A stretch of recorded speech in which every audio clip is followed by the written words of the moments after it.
Guys, অনেকদিন পর দেখলাম মেঘের ছোঁয়া।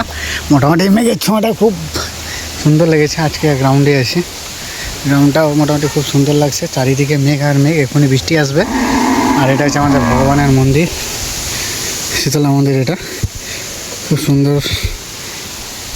আর বৃষ্টি আসবে। বাইকটা আমার এখানে রয়েছিল, বাইকটা আনতে এসেছি। এবার একটু দোকানের দিকে যাব, দেখা যাক কী হয়।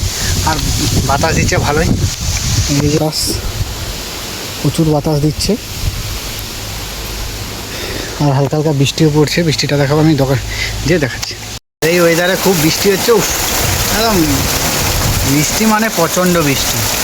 এখন হচ্ছে শীতকাল, এই শীতকালে যে এরকম বৃষ্টি হবে, এই জল বয়ে চলছে, একদম জল ভেসে চলছে চারদিকে, এরকম বৃষ্টি হচ্ছে। এখন বাজে দুটার সময়, এখন দিনের 2টার সময় এরকম বৃষ্টি, ফাটাফাটি বৃষ্টি চলছে। আর আমি বসে আছি দোকানে, মোটামুটি বৃষ্টি হচ্ছে, বৃষ্টির মজা নিচ্ছি। আর একটু কেমন লাগে বৃষ্টি হলে, বিরক্তি ভাব লাগে এই বৃষ্টিটাতে। বসে আছি চুপচাপ, আমার মতো দোকান টোকান কোনো খুলিনি, বসে আছি, এছাড়া কিছু কাজ নেই।